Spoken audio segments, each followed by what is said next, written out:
All right, Harry Uzoka, and we are at Milan backstage at D Squared.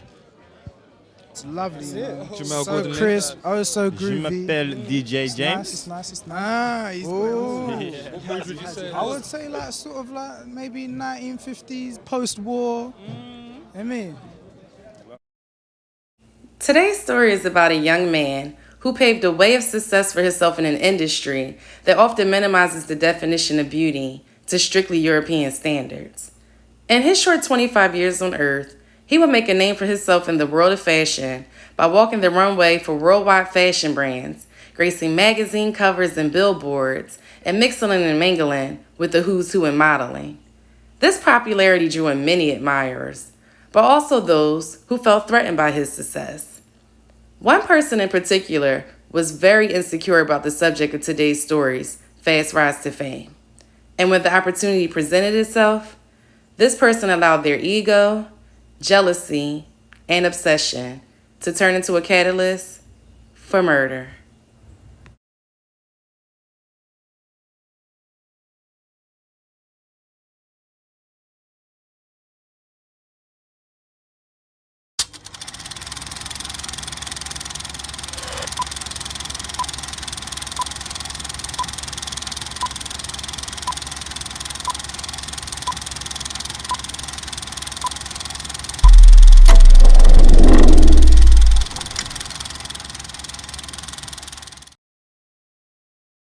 On September 25th, 1992, Harry Uzoka was born in Dagenham, London, to a Nigerian family. As a kid, he was enrolled at All Saints Catholic School, where he excelled in his studies, especially math, and one of his favorite pastimes was playing football. Although Harry's mother instilled her strong cultural beliefs of hard work, education, and religion as the foundation for him and his brother, by the age of 15, Harry and a friend had been arrested for robbing a cash delivery van. After being sentenced to 4 years in a juvenile detention facility, Harry decided to turn his life around and be productive during his sentence. His older brother, whom he admired, had previously introduced Harry to the concepts of universal energies, manifestation, and the significance of being mentally aligned with the universe. With nothing but time and a strong desire to utilize his incarceration productively, Harry chose to read, self-reflect, and get in tune with his spirituality. He also dedicated time to his physique by lifting weights and bulking up. He recognized that he wasn't interested in becoming a career criminal, and after serving 2 years, Harry was determined to make something out of himself and never get locked up again.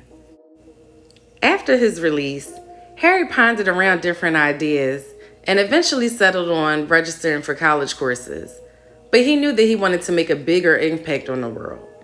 As fate would have it, he would get his chance in 2010 when his brother, who was a model at the time, asked Harry to accompany him to a meeting at a talent agency in West London. During that meeting, Harry was shy and timid, but his photogenic smile and charming personality were very infectious. He would be signed not too long afterwards. Since he had an easygoing personality and was able to take direction, Harry quickly became the first pick for dark-skinned male models in the UK. He was soon walking the runway for London Fashion Week, strutting in front of the likes of celebrities. He went on to grace the billboards of brands such as Nike, Mercedes-Benz, and Aldo. Casting agents would exclusively request Harry and offer him tens of thousands of dollars for Fashion Week exclusives. And by 2014, he was signed to Premier Model Management, which helped shape the careers of Naomi Campbell, Cindy Crawford, and other big names. As a model, he was able to travel places such as Paris, Milan, Los Angeles, and New York. Although Harry enjoyed the perks of the glitz and glamour of walking the runway and seeing his face posted in an advertisement, he wasn't immune to the challenges that often don't get talked about within the industry.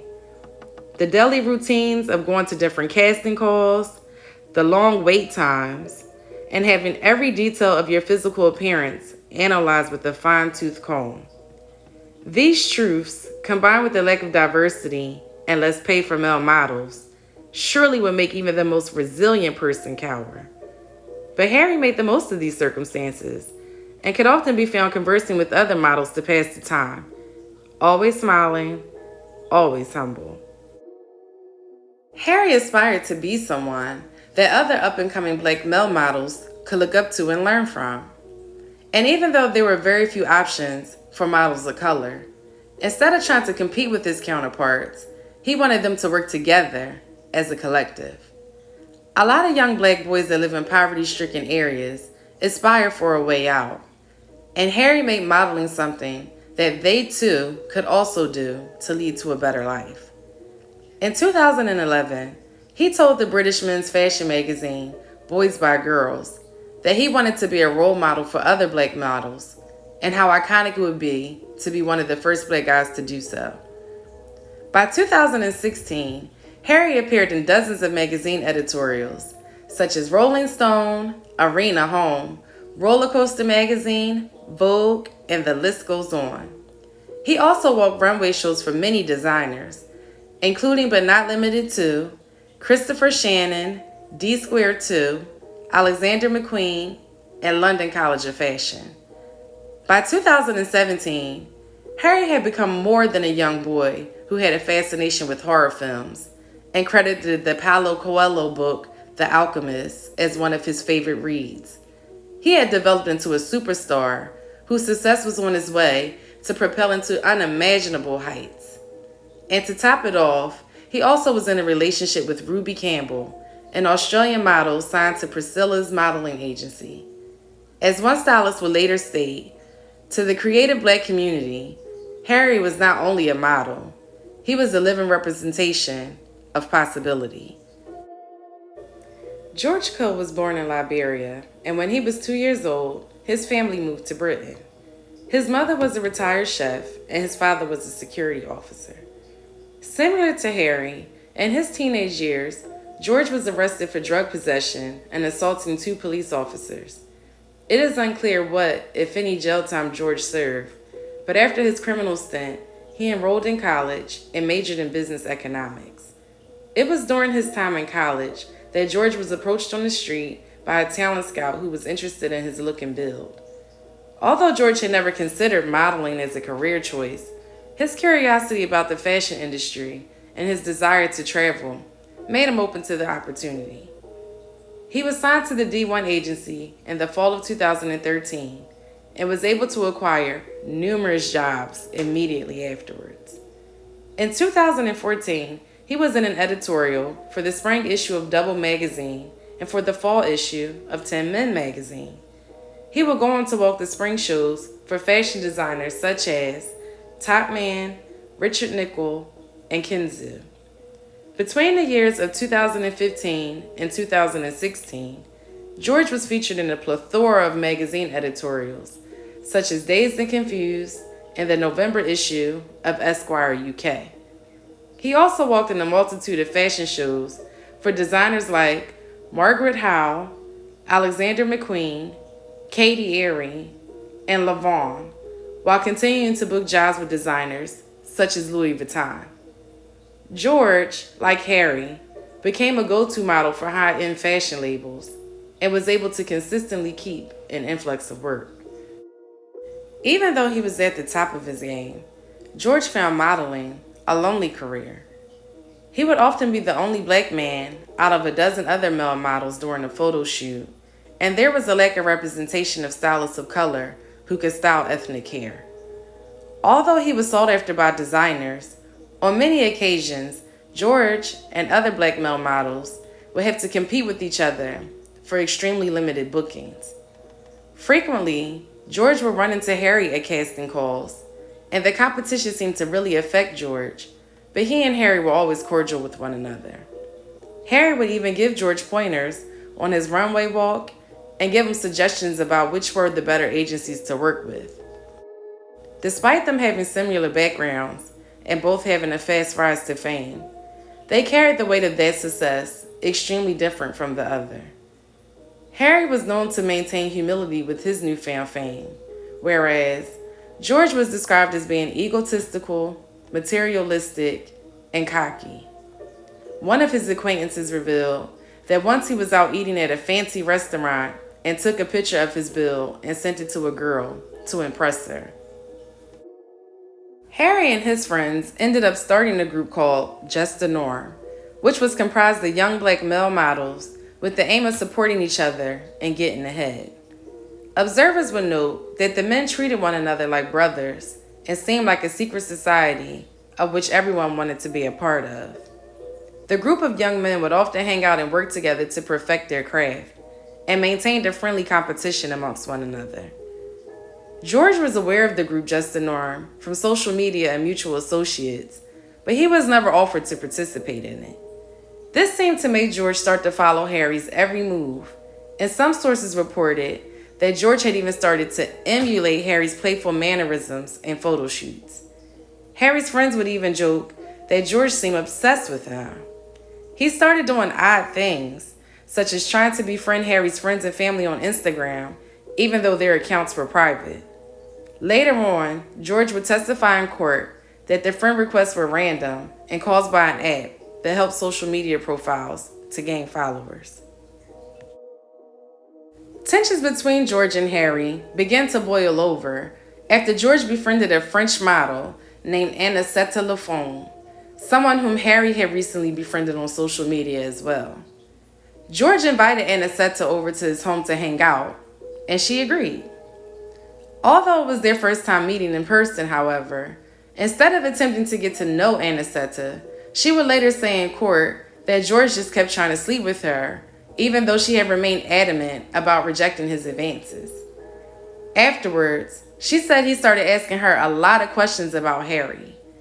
Among other things he wanted to know, he asked her how she knew Harry, had they ever met in person, and then he would later say that he had slept with supermodel Ruby Campbell, which is Harry's girlfriend.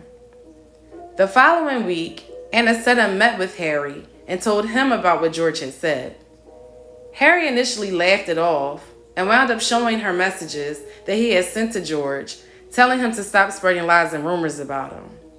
But as the hours passed and the more he thought about it, the madder Harry got. He called to confront George the next day, but George denied the accusations, which Harry seemed to accept and drop. However, on January 11th, the day after their conversation, George was still concerned that the issue wasn't settled, so he repeatedly called Harry, but Harry never answered. He then sent Harry a text saying, "Where are you? I'll come there. We can fight. Bring your friends with you." George then persuaded his friend, Mercy Dakanda, and associate, Jonathan Okibu, to come with him. The men were hesitant to go, but George kept pressing the issue because he couldn't reach Harry on the phone, and he was concerned about what would happen the next time he ran into Harry in person. Eventually, Harry would reply, simply stating, "Come to Shepherd's Bush," referring to the area in which he was located. And minutes later, George showed up with a knife in each hand, and his friend Mercy was carrying a machete. Harry and his roommate took apart a set of dumbbells in their living room, preparing for the fight, and went outside. When Harry saw George and his friends, he yelled out to the men, but as they approached, Jonathan Akibu chased Harry's roommate, while George and Mercy cornered Harry between two cars and a fence. Harry swung the bar he had at the men to try to get them to back away from him, but George ended up stabbing Harry 3 times, piercing his heart. After the stabbing, Harry ran back towards his apartment and yelled he had been stabbed before collapsing in front of the building.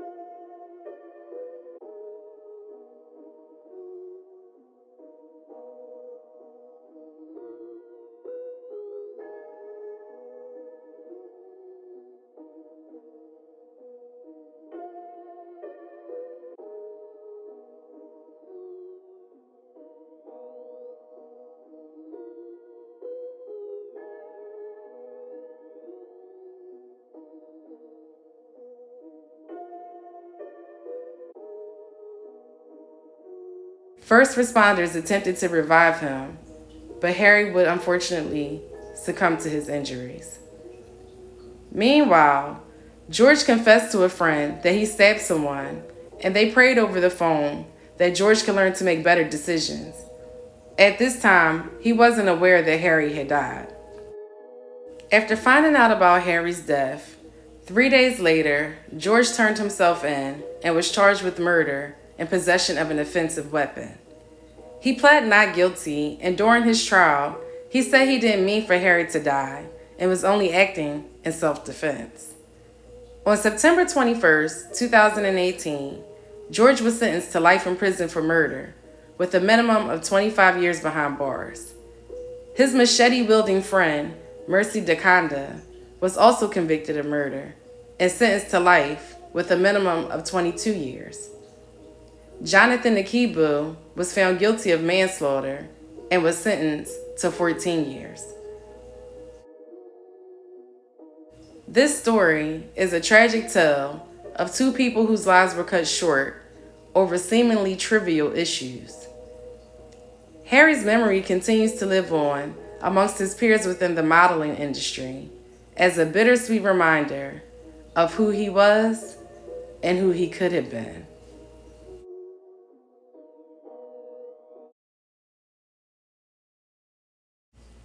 This marks the end of this video. Please, if you haven't done so already, don't forget to subscribe to the channel and hit that notification bell so you know the next time I post a video. Also follow Crime Addicts on TikTok and Instagram, where I only cover cases that I have not and will not cover on my YouTube channel. All right, I'll talk to you guys at the next video. Take care. Bye.